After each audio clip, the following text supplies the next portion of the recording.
She called it a harmless test drive. "I just want to feel how it handles before you leave," my wife said, twirling the keys to my BMW like it was some toy she'd never touched before. I was leaving the next morning for a 3-week business trip overseas. She'd never cared about the car before. Suddenly she was obsessed. I handed her the keys, kissed her cheek and said, "Keep it under 100. She laughed. But her eyes? Something was off. Darren Cole here. 39, private equity consultant, estate worth $3.2 million. Married 5 years. And until last week I thought loyalty meant silence. The next morning I reached into the glove box to grab my travel sunglasses. That's when I noticed the seam near the passenger side floor panel had been shifted. Too neat. Too intentional. I pried it open, and there it was, a black magnetic GPS tracker. Hidden in a cavity that shouldn't exist unless you knew the car's blueprints. My stomach dropped. She didn't borrow the car. She planted something in it. I didn't say a word. Didn't confront her. Instead I charged it, studied it, learned its frequency. Then, swapped it. Placed it on the underside of her rear bumper that night, while she slept like a woman who had already rehearsed my funeral. And that's when it got interesting. Because at 11:47 p.m., while I pretended to be asleep, her car left the driveway. And I followed every turn. Every pause. Every red light. She didn't go shopping. She didn't go to the gym. She went to a house on the far side of town. A man opened the door. Shirtless. Smiling. And she kissed him like she hadn't kissed me in years. She stayed inside for 53 minutes. Long enough to confirm everything I already knew, and worse. I watched from half a block away, sitting in the shadows with the tracker app glowing on my phone. When she finally came out, she was laughing. Barefoot. Holding a wine glass in one hand like she owned the night. She wasn't even trying to hide it. That told me everything. Darren Cole. A man who just confirmed that his wife wasn't borrowing his car for fun. She was plotting something. Calculated. Clean. And now I knew what. Back home, she slid into bed next to me like nothing happened. Kissed my shoulder. Whispered, "Sleep tight, babe." I did. Because I had no intention of reacting like a fool. Instead I started digging. Over the next 72 hours, I traced the tracker's source to a private account held in the name of a shell company. One I hadn't created, but someone else had. A transfer had been made to that account 2 weeks ago. Small enough not to flag but large enough to matter. $7,000. And the sender? Him. The man she visited. Name, Carson Holt. No formal employment. No visible income. But he just made a down payment on a Tesla. And he was shopping for condos. She wasn't just cheating. They were preparing for my exit. So I updated my will. Spoke with my estate attorney. And removed her name from every asset she assumed she was about to inherit. She thought I was flying out of the country tomorrow. She had no idea. I'd already canceled my trip. I watched her pack my suitcase that morning with practiced hands. Neatly folded shirts. Rolled socks. Slipped a note in the side pocket. "Miss you already. Oscar Worthy." She walked me to the car. Hugged me like she meant it. Waved from the driveway as I pulled away. But I didn't go to the airport. I circled back, parked in a friend's garage 5 blocks away and waited. 30 minutes later, she left the house again. No hesitation. No guilt. She didn't know my phone still connected to the home security system.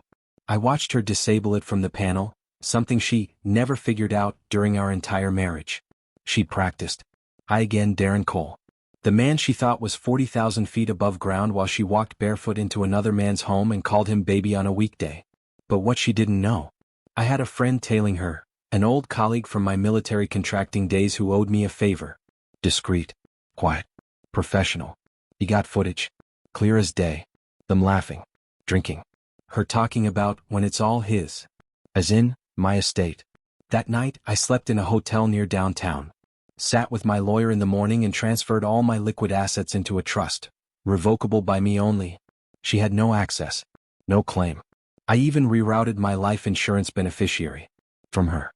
To my sister. The will was updated. Notarized. Filed. I kept the date of my fake trip. I let her believe I was still abroad. But on day 5? She made her move. She invited him into my house. And what happened next was exactly what I was waiting for. She walked him through my front door like it was hers. Laughing. Barefoot again. She'd always said she hated shoes indoors. Turns out she only hated them when she was lying. I watched it all unfold in real time. Motion alerts. Security camera feed. Her disarming the alarm. him tossing his jacket on my chair. And then, the moment that burned through the screen, she opened my liquor cabinet, poured 2 glasses of the bourbon I'd been saving for my retirement party, and said, "Here's to the rest of our lives, soon." Hi again, Darren Cole. And I wasn't angry. Not anymore. I was focused. I waited exactly 90 minutes before making the call. To the off-duty sheriff's deputy who lived 3 doors down. I had already told him to expect a call from a very calm man reporting an intruder in his home. He arrived fast. Knocked politely. I watched on the feed as Carson opened the door, shirt half-buttoned, holding a drink, and stammered, "Can I help you?" The deputy smiled. "You sure can. Whose house is this?" Carson looked at her. She froze. I paused the feed. I already knew what happened next. They both got escorted off the property. No arrests. Just a clean legal extraction, enough to rattle them without giving them anything to twist into drama. That night she called me 3 missed calls. Then a text. "There's been a mistake. We need to talk." No, we didn't. Because while she was being removed, my estate attorney was filing the final clause in the trust. A clause triggered by infidelity. And everything she thought she was about to inherit? Vanished. She showed up at the law office the next morning. Tight dress. Oversized sunglasses. Hair perfectly done, but her hands? Shaking. My attorney buzzed me before she even made it past the front desk. "She's here," he said. "Wants answers." "Give her the packet," I replied. "Then watch her face." Hi, Darren Cole. Still legally married but not for long. And definitely no longer in the dark. The envelope she received was thick. Inside, a copy of the newly amended trust, filed and notarized. Her name, fully removed. Her access, terminated. Attached was a letter, not mine but the firm's. As of date, Mrs. Cole is no longer a beneficiary of Mr. Cole's estate due to verified breach of marital integrity. Per Clause 7C, all assets will be protected under individual ownership. She read it in silence. Then stood up, knocked over the chair, and stormed out without a word. Back at the house, I watched her enter with shaking hands. She paced the living room. Called him, Carson. Voicemail. She called again. Still nothing. Because Carson had his own surprise waiting. Turns out he'd taken a $25,000 loan from her weeks ago, under the assumption she'd pay it back once things settled. But she had nothing left to settle. And when the bank froze her access to our accounts, he got spooked. Real spooked. He went silent. And she went into panic mode. Text after text. All left on read. She went from glass of wine to full-on breakdown within hours. And I watched from my quiet apartment across town. One-eyed signed the lease on 2 months earlier when the lies first started. Because while she had been plotting her exit with someone else, I had already built mine. By the end of the week she was calling every hour. Blocked numbers. Fake names. Even used her sister's phone once. Each message sounded more frantic than the last. "Darren, please. We need to talk. You misunderstood everything. I made a mistake, a stupid, horrible mistake. You're still my husband." No. I was her exit plan. And now her exit had closed. Hi, Darren Cole. And while she was spinning in circles, I stayed 3 moves ahead. See, betrayal doesn't happen in a vacuum. It leaves a trail. And I made sure to follow every inch of it. That loan Carson took? It wasn't just a loan. It came from a shared account she secretly opened using my credentials as the co-signer. A move that's not just unethical, it's criminal. Forgery. Fraud. I brought the evidence to my attorney. "Press it?" he asked. "Not yet," I said. "Let her panic first. Because when people panic, they confess things they never planned to." That night, she showed up at my building. I didn't let her in. She sat outside for over an hour, texting in long paragraphs, shifting between rage and heartbreak. Then came the line that told me everything. "Carson used me. He said if I married you we'd both be set. I didn't think you'd ever find out." There it was. Confirmation. Not just of the affair, but of the setup. The conspiracy. The motive. She didn't marry me because she loved me.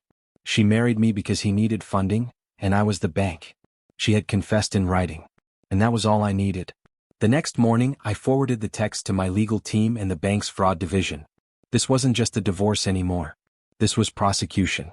The fraud division didn't take long. 2 hours after submitting the files, they froze the account she opened in my name. Forgery confirmed. IP logs from her laptop. Handwriting match. Even her voice on a recorded bank call, impersonating my consent. It wasn't just betrayal anymore. It was criminal intent. Hi, Darren Cole. The man she tried to bankrupt with a smile, then love bomb into forgetting. But I don't forget. I document. My lawyer filed charges that morning: identity theft, financial fraud, and breach of fiduciary trust within a marital agreement. The fallout was immediate. She got served in the parking lot of her yoga studio, 2 officers, no warning. Meanwhile, Carson? He ran. Deleted social accounts. Pulled listings on the condo he was almost ready to buy. He knew what was coming. And he wasn't about to stick around. But what he didn't know: the text she sent me, detailing their plan, included his full name, his financial involvement, his promises, and under state law that's conspiracy. I forwarded everything to a district investigator. They took it seriously. Because it wasn't about infidelity. It was about using marriage as a weapon for financial gain. Later that night she finally got through to me. Voicemail. Shaky voice. The mask was gone. I didn't want to hurt you. Carson made it sound like it would just be a phase. He said you'd never feel it. That you were too busy to notice. She paused. But you noticed everything. She was right. I noticed the hesitation. The timing. The lies in her love. And the next time she stood in court, it wouldn't be for divorce. It would be for trial. Court didn't bring satisfaction. It brought silence. The kind that settles in when the truth is too loud to deny and too bitter to spin. She stood 2 rows ahead of me, hair pinned back, dressed like innocence. But the judge didn't care about appearances. Judges care about evidence. And I had plenty. Hi, Darren Cole. The man she thought would be too busy, too trusting, too blind to see it coming. But I didn't explode. I didn't beg. I prepared. The charges stuck. Fraud. Identity theft. Intent to deceive for financial gain. She took a plea deal. Minimal jail time but permanent record, full restitution, and 0 claim to my estate. Her name is gone from every document. Every deed. Every trace of my life. And Carson? He never showed. But the warrant has his name on it now. His photo sits in a system that never forgets. I walked out of the courthouse alone. No applause. No cinematic music. Just the wind, the cold, and the weight finally falling off my shoulders. I drove to a cabin I hadn't visited in years. The one my father left me in his will, deep in the woods, where phone service dies and memories can breathe. I made a fire. Poured a glass of the same bourbon she once stole for someone else. This time it was mine. And I thought about everything she took. Then I thought about everything I still have. My name. My freedom. My clarity. See, betrayal doesn't define you. Your response to it does. And while she built her life on lies and rehearsed seduction, I rebuilt mine on something better. Truth. It doesn't need a spotlight. Just waits. And when it arrives, it burns cleaner than vengeance ever could.